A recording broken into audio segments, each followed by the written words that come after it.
شریعت کا مزاج کیا ہے کہ گلیوں سے دور رہنا اور درمیان کے قریب آنا، یہ ہے شریعت کا مزاج. اور ایک ہے حدود شریعت. شریعت کی حدود کیا ہے کہ بالکل کنارے پر چلے جانا، حلال کی حد پر آ کے رک جانا. ایک تو ہے مزاج شریعت اور ایک ہے حدود شریعت. مزاج شریعت اس کا نام تو ہے تقوی، اور ایک ہے حدود شریعت اس کا نام ہے فتویٰ. مفتی کا کام یہ ہوگا کہ حلال کی آخری حد بتا دے، بھئی یہاں تک حلال، اس کے بعد پھر حرام. یہ مفتی کا کام ہوگا. لیکن متقی کا کام یہ ہوگا کہ وہ بارڈر تک نہ پہنچے بلکہ درمیان کے اندر رہے. جیسے حضرت عمر فاروق، حضرت ابوبکر صدیق کے رضی اللہ عنہ کے پاس پانی لایا گیا. پانی مانگا تو شہد ملا کر دیا. تو حضرت ابوبکر صدیق رضی اللہ تعالیٰ عنہ نے یوں کہا کہ بھائی میرا کام تو پانی سے بنتا، شہد کیوں ملایا؟ یہ کہہ کر رونے لگے اور اگر دنیا میری طرف متوجہ ہو گئی. اور یہ بھی فرمایا کہ میں شہد ملے پانی کو حرام نہیں بتاتا، حلال ہے، لیکن میری ضرورت پوری ہو جاتی، اسی سے میری ضرورت پوری ہو جاتی. سادگی سے جب ضرورت پوری ہو گئی تو بچا ہوا دوسروں کے کام آ جائے گا. اپنے آپ کو عیش آرام میں لگانے کے بجائے اگر سادہ ہم رہے تو بچا ہوا دوسرے ان لوگوں کے کام آئے گا جن کے پاس کچھ بھی نہیں ہے. یہ حضرت ابوبکر نے بتایا رضی اللہ تعالیٰ عنہ. یوں فرمایا لما تحرم ما حل اللہ لک، جو حلال ہے اس کو ہم حرام نہیں کہیں گے. پانی میں شہد ملا وہ حرام ہے، ارے حلال ہے، اس کو ہم حرام نہیں کہیں گے، لیکن ضرورت پانی سے پوری ہو جاتی. اچھا دور صدیقی آیا تو انہوں نے بھی، چونکہ مال بہت آیا دور صدیقی میں، دور فاروقی میں مال بہت آیا، دور صدیقی میں مال بہت نہیں آیا. دور صدیقی جو ہے یہ فتنوں کا دور ہے. رسول کریم صلی اللہ علیہ وسلم کے دنیا میں پردہ فرمانے کے بعد چاروں طرف سے فتنے کھڑے ہو گئے. ایک فتنہ تو جھوٹی نبوت کا دعویٰ، مسلم کذاب، اور ایک فتنہ یہ کہ جتنے عربی قبیلے تھے ان میں سے بہت سے مرتد ہو گئے، کیونکہ وہ لوگ مسلمان بنے تھے فتح مکہ کے موقع پر. انہوں نے دیکھا کہ مکے والے جو ہمارے روحانی چودھری ہیں، جب یہ مسلمان بنے تو ہمیں بھی مسلمان بن جانا چاہیے، کیونکہ عربوں کے لیے دو ہی باتیں ہیں، یا اسلام یا تلوار. ان کے لیے بیچ کی صلح کا کوئی موقع نہیں جزیہ دے کر. دوسروں کے لیے تو جزیہ دے کر صلح ہو سکتی ہے، ان کے لیے یا اسلام یا تلوار. تو انہوں نے دیکھا اگر مسلمان نہیں بنیں گے تو پھر تلوار ہے ہمارے لیے، تو سارے مسلمان بن گئے. اور جس آدمی کو دین ملتا ہے بغیر مجاہدے اور قربانی کے، جب اس کے اوپر آزمائش آتی ہے تو ڈر رہتا ہے کہ وہ دین نکل نہ جائے. اور جس آدمی کو دین ملتا ہے قربانیوں کے ساتھ، تو پھر اگر آزمائش آ جائے تو اللہ کی ذات سے امید ہے کہ وہ دین باقی رہتا ہے. جان دوں گا لیکن میں ایمان نہیں دوں گا، اس کے اندر یہ بات ہوتی ہے. تو ان عربی قبیلوں کو دین ملا، اسلام ملا، لیکن مجاہدے کے بغیر ملا. اور مہاجرین اور انصار کو جو اسلام ملا وہ مجاہدے اور قربانی کے ساتھ ملا. رسول کریم صلی اللہ علیہ وسلم دنیا سے پردہ فرما گئے اور کام امت کے حوالے چھوڑ گئے. صدیقی دور آیا، چاروں طرف فتنے کھڑے ہو گئے.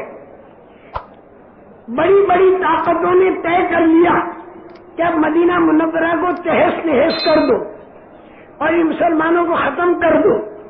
کیونکہ ان کے ذہن میں یہ بات آئی کہ بدر میں، احد میں، خندق میں ہر جگہ جو اللہ کی مدد آئی وہ رسول کریم صلی اللہ علیہ وسلم کی وجہ سے آئی.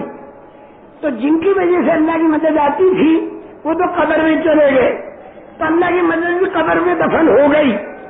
اب یہ مسلمان بغیر مدد کے ہیں، لہذا ان کو یہیں سے صاف کر دو، بچے ہی نہ رہے، بانس نہ بجے بانسری، ان کو ختم کرو. مستقل لاکھوں کا مجمع لے کر قیصر روم برابر نکلا مدینہ منورہ کو تہس نہس کرنے اور سارے کلمے ایمان والوں کو مار ڈالنے. ایک فتنہ یہ آیا، ایک فتنہ جھوٹی نبوت کا آیا، اور ایک فتنہ عربی قبیلے جو تھے ان کے مرتد ہونے کا آیا، اور حضرت ابوبکر صدیق رضی اللہ تعالیٰ عنہ نے اپنے ساتھیوں کے ذہن میں یہ بات ڈالی کہ رسول کریم صلی اللہ علیہ وسلم اگرچہ قبر مبارک میں تشریف لے گئے، لیکن ہمارے ایک ہاتھ میں قرآن ہوگا اور دوسرے ہاتھ میں تلوار ہوگی تو قیامت تک ہماری مدد آتی رہے گی۔ تلوار کے معنی یہ ہے کہ تلوار سے پہلے جو کام کرنے کا ہے وہ کیا جائے۔ تلوار تو بالکل اخیر میں آئی ہے، تلوار شروع میں نہیں آئی۔ شروع میں تو دعوت آئی، مکہ مکرمہ میں دعوت چلی، مدینہ منورہ میں دعوت چلی، زور کی دعوت چلی، اور اللہ کی خوب مددیں آئی، اور دل کا یقین بنا، اور مدینہ منورہ کے اندر مسلمانوں کے تو 5 باتیں آ جائیں۔ ایک تو ایمانیات کی لائن جس کو میں نے آمنت باللہ کے اندر بتایا، اور ایک عبادات والی لائن، ایک معاشرت نبوی طریقے پر، معاملات نبوی طریقے پر، اور اخلاقی معیار کا اونچا ہونا، یہ سارا کا سارا مدینہ منورہ کے اندر ان لوگوں نے سیکھا۔ باہر کے لوگ جو آتے تھے تجارت کو یا گزرتے تھے، انہوں نے یہ پاک زندگی دیکھی تو وہ لوگ اسلام کے اندر آنے شروع ہو گئے۔ لیکن اب پوری دنیا کے اندر بات کو چلانا ہے تو رسول کریم صلی اللہ علیہ وسلم نے ان کی جماعتیں بنا بنا کر بھیجی، باہر کے علاقوں میں بھیجی، اور جماعتیں بنا بنا کر جب مدینہ منورہ کے اندر اللہ پاک کی غیبی مدد آئی، بدر کے اندر غیبی مدد آئی، احد کے اندر غیبی مدد آئی، شروع میں اور اخیر میں خندق کے اندر حیرت انگیز غیبی مدد آئی۔ میرے محترم دوستو، رسول کریم صلی اللہ علیہ وسلم نے یہ جو 5 باتیں صحابہ میں پیدا ہو گئی تھی، اس کو لے کر باہر جانے کا حکم کیا کہ جماعتیں بنا بنا کر باہر جاؤ، جماعتیں بنا بنا کر باہر جاؤ، ایمانیات کی لائن ہو، عبادات کی لائن ہو، اخلاقیات کی لائن ہو، معاشرت اور معاملات بالکل صحیح ہو، اور جانے کے بعد 3 کام کرو۔ سب سے پہلے تو دعوت دو، کلمے کی دعوت دو، اسلم تسلم، خدا کی طاقت کو تسلیم کرو تو مزے میں رہو گے۔ پہلے تو کلمے کی دعوت دو، اگر وہ کلمہ پڑھ لیں تو بس وہ ہمارے بھائی ہو گئے۔ پھر ان کی جماعت بنا کر مدینہ منورہ بھیجو، جس نے کلمہ پڑھا جماعت بناؤ اور ان کی مدینہ منورہ میں بھیجو، کیونکہ کلمہ جو ہے وہ تو اسلام کا داخلہ ہے، لیکن پورے اسلام پر چلنا کیسے، اس کے سیکھنے کے لیے انہیں مدینہ منورہ بھیجو۔ حضرت خالد بن ولید رضی اللہ تعالیٰ عنہ جماعت گئی، لوگوں نے کلمہ پڑھ لیا تو انہوں نے جماعت بنا کر مدینہ منورہ بھیج دی، اسی طرح اوروں نے بھی بھیجی۔ تو مدینہ منورہ کے رہنے والے جو تھے مسجد نبوی کے اندر ان کی تربیت کرتے تھے، اپنے محلوں میں لے جاتے تھے، رسول کریم صلی اللہ علیہ وسلم نے 7 دن کے لیے بعد مرتبہ بھیجتے تھے۔ 7 دن ایک پہلے والے لے گئے، پھر واپس لائے۔ رسول کریم صلی اللہ علیہ وسلم نے ان کا امتحان لیا اور فرمایا کہ قادو ان یفقہوا، یہ تو دین کی سمجھ رکھنے کے قریب ہو گئے۔ پھر دوسرے محلے میں بھیجا، پھر بلایا، محلے والوں نے کیا کیا، انہوں نے کہا انہوں نے ہمارے لیے بچھونے بچھائے، کھانا کھلایا، ہمیں دین سکھایا، ثم یعلموننا القرآن، ہم کو قرآن سکھایا۔ پھر آپ نے امتحان لیا، فرمایا قد فقیہوا، 15 دن کے اندر فقیہ بن گئے۔ پھر ان کی جماعت بنائی، اس پر ایک امیر بنایا اور کہا جاؤ اپنے قبیلے میں وہاں مسجد بناؤ، سیدھی سادی۔ اور یہ جو تم نے مدینہ منورہ میں دیکھا اور مسجد نبوی میں دیکھا، تم اسے وہاں پر چالو کرو۔ تو اس طرح یہ ساری چیزیں آگے بڑھنی شروع ہوئی۔ تو پہلا کام تھا کلمے کی دعوت دینا، یہ رسول پاک صلی اللہ علیہ وسلم فرمایا کرتے تھے۔ اور اگر وہ کلمہ نہ پڑھے تو بھی ہمیں لڑائی نہیں کرنی، وہ کلمہ نہ پڑھے تو بھی ان سے لڑائی نہیں کرنی۔ ہم لڑائی بھڑائی والے لوگ نہیں ہیں، لڑائی نہیں کرنی۔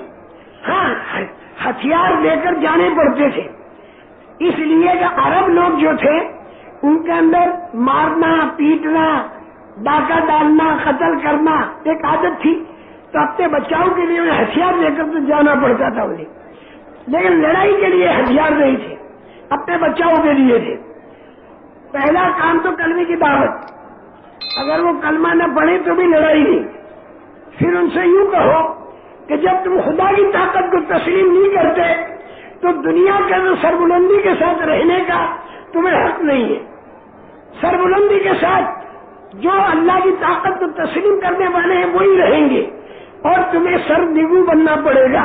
حتیٰ یؤتوا الجزیۃ عن ید وہم صاغرون، ہماری رعیت بنو اور سالانہ جزیہ دیا کرو۔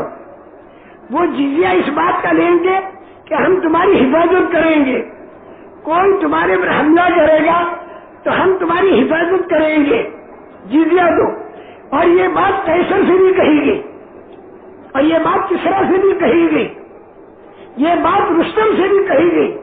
حالانکہ رستم کا بہت بڑا فوج وہاں پر موجود اور زیب و زینت کا سامان وہاں پر موجود، لیکن حضرت ربعی بن عامر رضی اللہ تعالیٰ عنہ پستہ قد صحابی تھے، وہ ایک دم سے اس کے تخت کے اوپر چڑھ گئے اور جا کر رستم سے یوں کہا، اللہ تعالیٰ لنخرج العباد من عبادت العباد الى عبادت رب العباد ولنخرج الناس من جور الادیان الى دین الاسلام ومن ضیق الدنیا الى سعتها۔